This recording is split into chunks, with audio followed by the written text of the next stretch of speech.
नमस्कार, मैं हूं मृत्युंजय कुमार झा और हमारा खास शो कमाई नहीं तो मोरेटोरियम कितना सही, इसमें आपका स्वागत है। कोरोना काल में अगर आपकी सैलरी कम हो गई है, नौकरी का नुकसान हुआ है या बिजनेस चौपट है, आप लोन की किस्त नहीं चुका पा रहे हैं तो कोई बात नहीं, 2 साल बाद चुका दें। ये सुनकर आप हैरान हो रहे होंगे कि 2 साल बाद। ऐसा हम नहीं, देश का सबसे बड़ा बैंक SBI बोल रहा है, जो अपने ग्राहकों को लोन रिस्ट्रक्चरिंग स्कीम के तहत 2 साल तक EMI के झंझट से छुटकारा दे रहा है। ग्राहक 24 दिसंबर 2020 तक इस स्कीम में अप्लाई कर सकते हैं। अब आप सोच रहे होंगे कि लोन रिस्ट्रक्चरिंग के लिए अप्लाई कैसे करना है।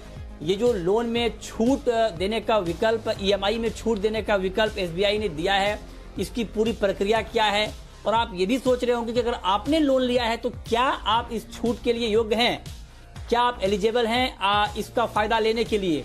ये सारे सवाल आपके मन में होंगे। और अगर आप इसका फायदा उठाते हैं, लोन में छूट स्कीम का फायदा उठाते हैं, तो क्या लॉन्ग टर्म में ये वाकई आपके लिए फायदेमंद होगा या कहीं आपको ये नुकसान तो नहीं दे जाएगा, कहीं आपका लोन ज्यादा तो नहीं हो जाएगा, कहीं आपका इंटरेस्ट तो नहीं बढ़ जाएगा। ये तमाम सवाल आपके मन में होंगे। इन्हीं तमाम सवालों का जवाब हम जानेंगे आज के इस खास शो में, लेकिन उससे पहले देखिए ये रिपोर्ट।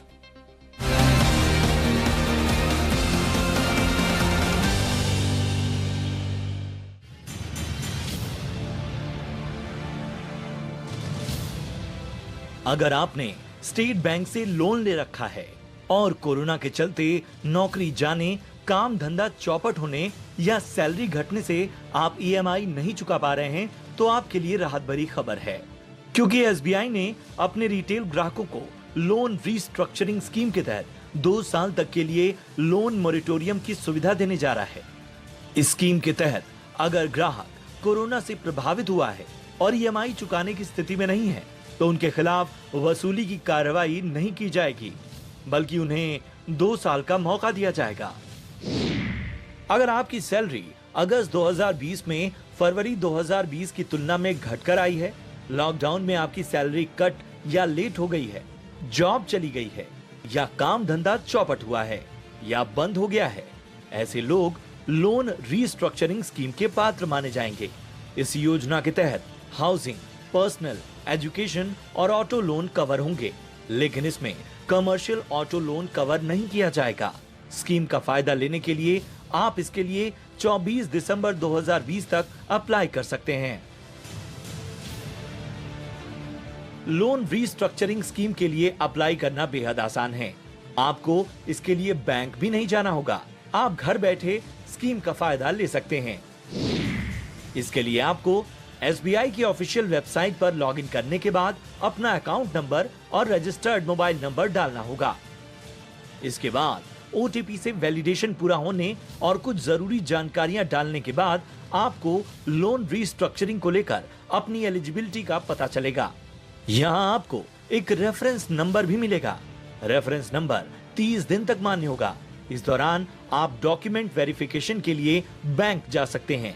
वेरिफिकेशन और बैंक में डॉक्यूमेंट्स के एग्जीक्यूशन के बाद ही प्रक्रिया पूरी होगी।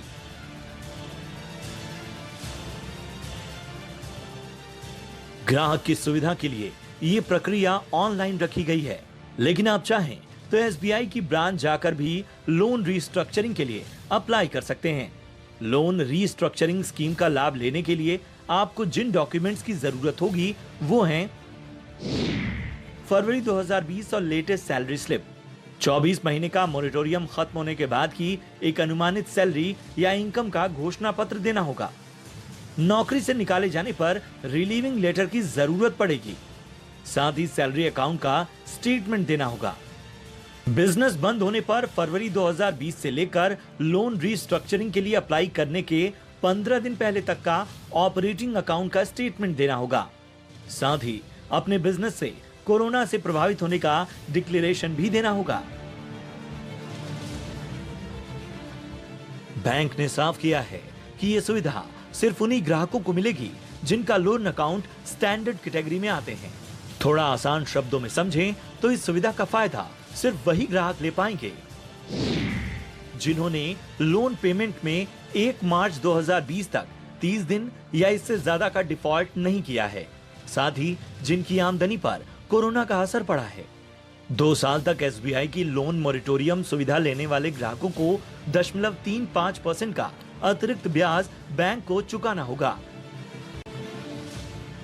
एसबीआई ने साफ किया है कि इस स्कीम का मकसद सभी रिटेल लोन ग्राहकों को राहत देना है जो कोरोना के चलते प्रभावित हुए हैं। लेकिन पोर्टल शुरू होने के पहले दिन 3,500 से ज्यादा रिटेल कस्टमर्स ने पोर्टल पर एलिजिबिलिटी चेक की, लेकिन इनमें से सिर्फ 111 ग्राहक ही स्ट्रक्चरिंग के योग्य मिले, यानी कि महज 3%। ये आंकड़े थोड़े चिंता में डालने वाले हैं। स्टेट बैंक देश का सबसे बड़ा बैंक है। उसके लोन रीस्ट्रक्चरिंग की सुविधा देने के बाद अब माना जा रहा है कि एचडीएफसी और आईसीआईसीआई बैंक भी अपने ग्राहकों को जल्द ही ये सुविधा दे सकते हैं। ब्यूरो रिपोर्ट, जी मीडिया।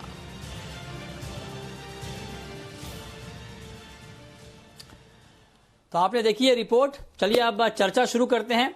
और आज हमारे साथ बेहद खास मेहमान हैं और इसलिए ये शो आपके लिए देखना जरूरी है, क्योंकि आप इधर उधर सुनेंगे, इधर उधर की बातें सुनेंगे तो आपके लिए यकीन करना थोड़ा मुश्किल होगा। इसीलिए आज हमने बुलाया है CS शेट्टी साहब को, जो कि MD retail and digital banking है SBI के। अब SBI के ही अगर अधिकारी हमारे साथ हैं तो उनके मुंह से ही आप सुनेंगे पूरी प्रक्रिया के बारे में, तो आपको तसल्ली हो जाएगी कि किस तरह की छूट आपको दी जा रही है और ये छूट आपको लेना चाहिए, और अगर आप लेते हैं तो क्या वाकई आपके लिए फायदेमंद होगा, ये समझाने के लिए हमारे साथ हर्षवर्धन रुंगटा हैं, सर्टिफाइड फाइनेंशियल प्लानर हैं रुंगटा सिक्योरिटीज के। आप दोनों मेहमानों का बहुत बहुत स्वागत है इस खास कार्यक्रम में। मेरा सबसे पहला सवाल, चूंकि सवालों की लिस्ट बहुत लंबी है शेट्टी साहब, आप हमारे साथ जुड़े हैं तो हम चाहेंगे कि जो हमारे दर्शक हैं उनकी जितनी भी दुविधाएं हैं वो दूर हो जाएं। तो मैं फटाफट आपसे सवाल पूछना शुरू करता हूं। मेरा पहला सवाल आपसे ये कि ये जो EMI में छूट, जिसको हम मोरेटोरियम कहते हैं, इसका प्रावधान आपने ये कहा कि 2 साल तक आप लोन मोरेटोरियम देंगे, तो ये फायदा लेने के लिए किस तरह की पूरी प्रक्रिया होगी और मैं योग्य हूं या नहीं हूं इस मोरेटोरियम का फायदा उठाने के लिए, ये मैं कैसे समझ पाऊंगा, कैसे जान पाऊंगा? पूरी प्रक्रिया समझा दें और योग्यता क्या है ये जरा समझा दें सर। आपने एक्चुअली बहुत बढ़िया ग्राफिक्स के माध्यम से आपको दिखाया गया है पूरा फ्रीक्वेंटली आस्क्ड क्वेश्चन जो भी है स्टेट बैंक ऑफ इंडिया का। आई मस्ट अप्रिशिएट दैट आपने बहुत अच्छा से दिखाया आपका व्यूअर्स को। But I would like to add a few things. शुक्रिया। ये जो भी रिस्ट्रक्चरिंग का हमने घोषणा किया है, that is on after the RBI regulations। जो भी हमने स्कीम तैयार करके आपके सामने लेके आए हैं, it is purely based on the RBI framework for resolution of Covid impacted borrowers. Okay, so first thing दर्शकों से मैं कहना चाहता हूं कि आप एलिजिबिलिटी टेस्ट करने से पहले you should be clear that आपका जो भी इनकम है कोविड बिकॉज ऑफ कोविड वो इम्पैक्ट हुआ है, then only you are eligible. Otherwise eligibility for restructuring is not available as per the RBI guidelines. जो स्टेट बैंक ने किया है, we have devised our restructuring plan in accordance with the RBI guidelines. But 2-3 important things which I would like to say that during COVID period, lot of people may not like to visit the branches. हमारा जो processing center है वहां जाके whether I am eligible or not. इसके लिए हमने frequently asked questions हमारा website में उसमें डाल दिए हैं और एक सिंपल टूल वहां पे प्रोविजन दिया हुआ है। इसमें आपका अकाउंट नंबर एंटर करते ही आपका एलिजिबिलिटी चेक हो जाता है। one of the major checkpoints is that whether your account was standard as on 1st March and overdue was not more than 30 days, right? So if you are not fulfilling these conditions, आप आगे नहीं जा सकते, तुरंत बता देता है आप एलिजिबिलिटी नहीं है। अच्छा, ठीक है। तो इसलिए मैं आपसे कहना चाहता हूँ, large number of people who tested on the website, they were not eligible because most of them okay did not fulfill this criteria. हाँ Okay. Number two, once you are अच्छा, eligible ठीक है। because your account was standard and not overdue for more than 30 days on 1st March. If you are eligible, it says that you are eligible. हाँ Then you click on OTP button. एक बार when you press OTP, you will get a OTP which is on the mobile which is registered with us, right? वो mobile में जो OTP आता है, जी, if you enter, जी। Further processing शुरू हो जाता है। ओके फर्दर है। प्रोसेसिंग में दो तीन ठीक है, इंपॉर्टेंट ठीक चीजें है। याद रखनी है। या सो हाँ You हाँ want me to ये proceed? चलिए आपने पहला स्टेप बताया कि पहले तो आप ये चेक कर लें। जी जी Yes. जी मैं आता हूं सर। आपने बड़ा अच्छा बताया कि पहले तो आप ये चेक कर लें कि आप एलिजिबल हैं कि नहीं। लेकिन Correct. ये बड़ा अच्छा आपने बताया। और सर आपकी हिंदी बहुत अच्छी है, आप बहुत अच्छी हिंदी बोल रहे हैं, इसके लिए आपको बहुत बहुत बधाई। और मैं आपसे गुजारिश करूंगा कि आगे अगर आप ज्यादा हिंदी में समझा पाएंगे, क्योंकि जी बिजनेस देश का नंबर 1 हिंदी बिजनेस चैनल है और सबसे पहला हिंदी बिजनेस चैनल है। तो हमारे बहुत बड़े दर्शक वर्ग हैं जो इस वक्त आपको देख रहे हैं, सुन रहे हैं और आपकी आवाज उन तक पहुंच रही है। आपकी हिंदी बहुत अच्छी है, तो अगर आप आगे सर ज्यादा हिंदी का इस्तेमाल करें तो हमारे लिए और बेहतर होगा अपने दर्शकों को समझाना। मेरा दूसरा सवाल आपसे ये है शेट्टी साहब कि जो जिस पोर्टल का आपने जिक्र किया, जो पोर्टल लॉन्च किया गया है, अगर मान लीजिए मैं वहां पर चेक करता हूं और मैं एलिजिबल हूं, मैं योग्य हूं, तो क्या पोर्टल पर ही पूरी जो प्रक्रिया है मोरेटोरियम की वो पूरी हो जाएगी या मुझे ब्रांच जाना पड़ेगा? ये पोर्टल में आप ये चेक कर लेते हैं दैट आपको कितना महीने मोरेटोरियम मिल सकता है। ये 24 मंथ्स आपने जो बोला है वो मैक्सिमम है, right? 24 months is the maximum period of moratorium.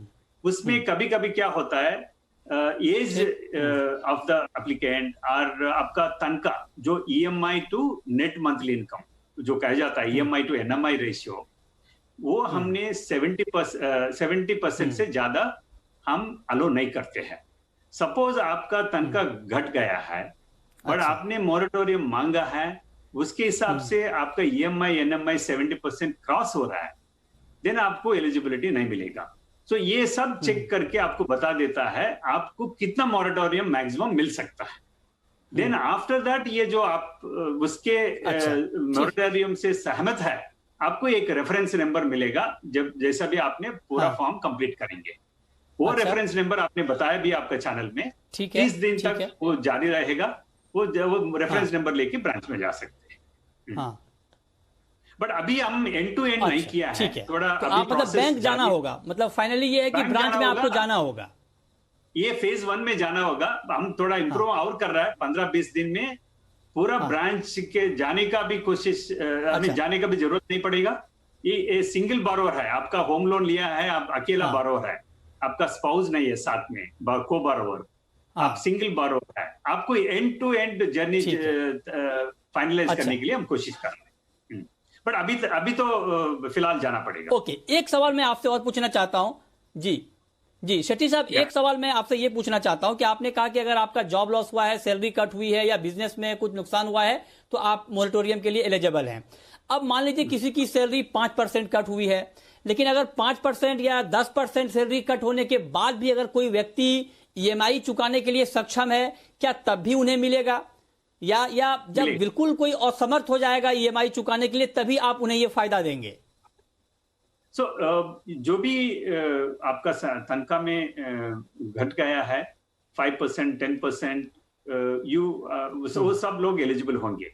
एक ही चीज मैं बताना चाहता हूं, जो जॉब लॉस हुआ है बट आपको अच्छा। ये कॉन्फिडेंस नहीं है कि हाँ। आप 24 मंथ्स के बाद भी आपको जॉब मिलने वाला नहीं है, ये मोरेटोरियम और रिस्ट्रक्चरिंग के लिए एलिजिबल नहीं होगा। अच्छा, बट आपको 12 महीने में जॉब दोबारा मिलने का ओके, ठीक है। संभावना है, then you can go ahead and request हाँ। ये जो रिस्ट्रिक्शन। ये बहुत बहुत बढ़िया सर, बहुत बढ़िया डिस्कशन हो रहा है, बहुत अच्छा आप समझा रहे हैं।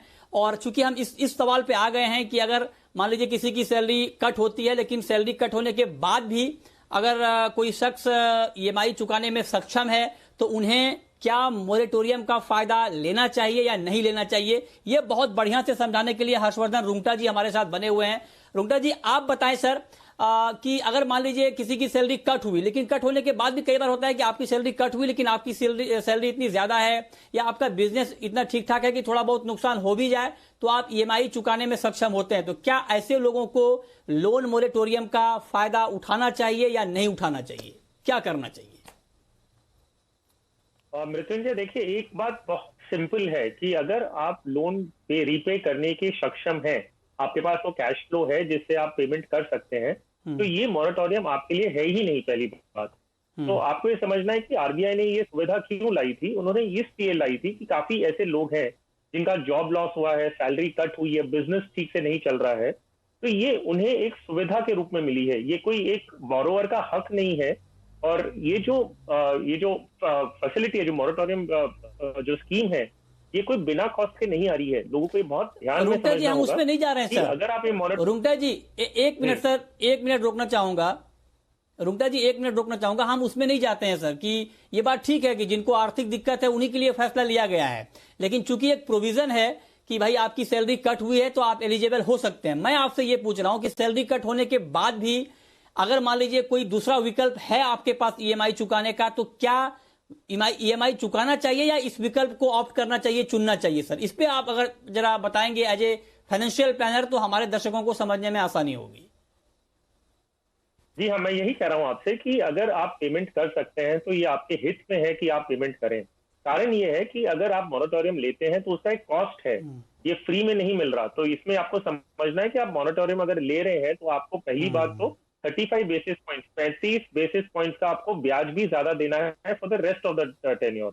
दूसरी बात यह है कि अगर आप टेन्योर का लोन का टेन्योर बढ़ाते हैं तो उसका इम्पैक्ट भी आपको समझना होगा। ये इम्पैक्ट ये कि मान लीजिए कि अगर आप 6 महीने से भी अगर लोन का टेन्योर बढ़ाते हैं तो ईएमआई भी आपकी आगे जाते हुए बढ़ेगी। तो मान लीजिए इसका करीबन जो असर है वो असर आपका 12 से 14 महीने का भी ईएमआई बढ़ जाती है। तो ये कॉस्ट है, अगर आप भर पाते हैं तो बेशक और डेफिनेटली आपको ईएमआई कंटिन्यू करनी चाहिए। अच्छा, ये बहुत ही बढ़िया रुंगटा जी ने बताया कि अगर आप ईएमआई भरने में सक्षम हैं, बिल्कुल ध्यान से सुन लीजिए, अगर आप ईएमआई भरने में सक्षम हैं सैलरी कट के बाद भी, बिजनेस में नुकसान के बाद भी, तो आपको ईएमआई भरना चाहिए। ये आपको मुफ्त में नहीं मिल रहा है, ये आपको एक राहत के तौर पे दिया जा रहा है। इसके लिए आपको आगे भुगतान करना पड़ेगा, आपको 0.35% का एक्स्ट्रा चार्ज देना पड़ेगा, आपका टेन्योर भी बढ़ जाएगा। इन सब बातों को आपको ध्यान में रखना है। एक छोटा सवाल आपसे पूछेंगे शेट्टी साहब, फिर हम ब्रेक लेंगे, उसके बाद चर्चा होगी कि ये जो 0.35% वाला मामला है, इसको अगर जरा थोड़ा डिटेल में आप समझा दें कि मान लीजिए अगर कोई इसका फायदा लेता है मोरेटोरियम का, तो कितना ज्यादा उन्हें ब्याज चुकाना होगा, अगर आप ये आसान भाषा में समझा दें तो।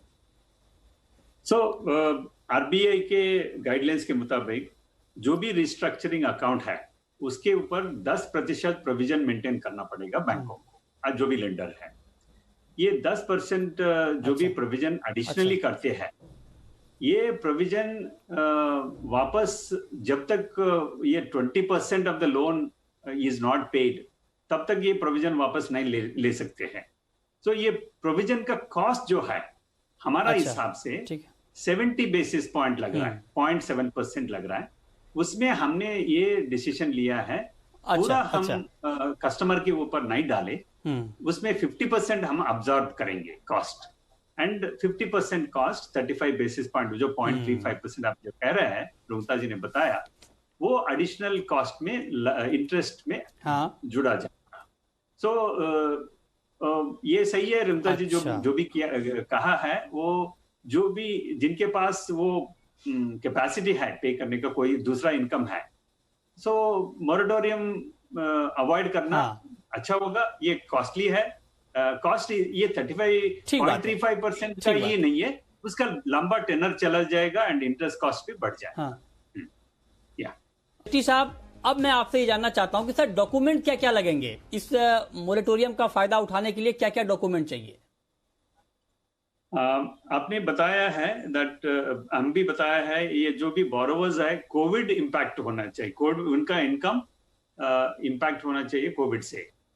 सो उसके लिए हमने बोला फरवरी 20 में, जो लॉकडाउन के पहले, जो 1 मार्च का जो कट ऑफ डेट है, उससे पहले जो भी आपका इनकम है, सैलरी स्लिप हो और आपका स्टेटमेंट ऑफ अकाउंट हो, और अब जो भी जीएसटी पे करने वाला है तो उसका जीएसटी का स्टेटमेंट हो, वो लेके फरवरी का इनकम एस्टैब्लिश कर सकते हैं। और उसके बाद अगस्त का जो भी इनकम है अभी जो कम हुआ है, इम्पैक्ट हुआ है, उसका सैलरी स्लिप कोई तनख्वाह घट गया तो और इनकम घट गया तो स्टेटमेंट ऑफ अकाउंट ये साथ में लेके जाना, उससे ज्यादा कुछ नहीं है।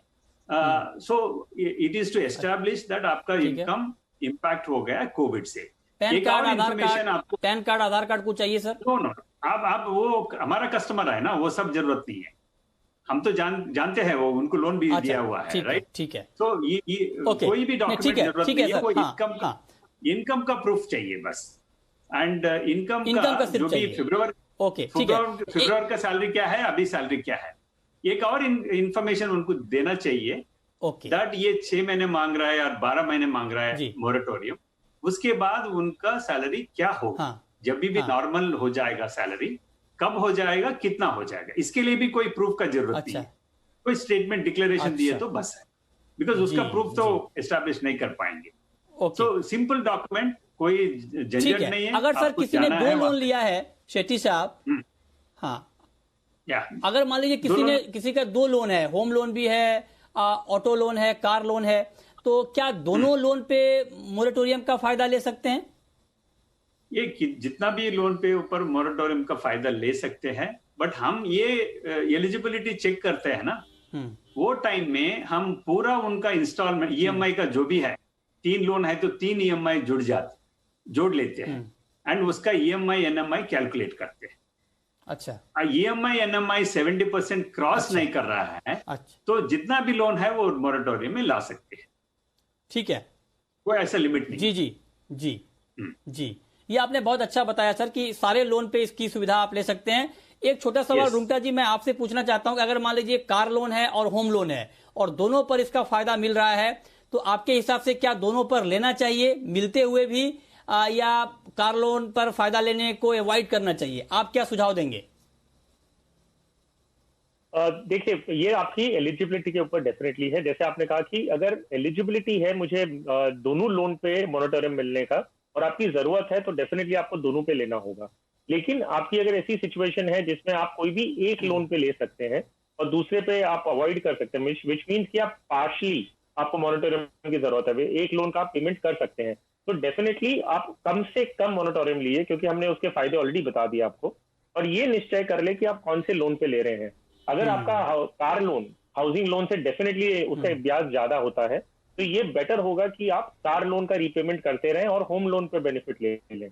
कारण ये है कि कार लोन का जो आपका टेन्योर है वो यूजुअली होम लोन से कम होता है, तो जितना जल्दी हो आप कम से कम अपना कार लोन रीपे कर दें। और एक हाउसिंग लोन है वो लो इंटरेस्ट रेट पे आपका चल रहा है, तो उसका जो इम्पैक्ट है आगे जाते हुए मोरेटोरियम पीरियड खत्म होने के बाद लोन टेन्योर के ऊपर आपका इम्पैक्ट थोड़ा कम आएगा।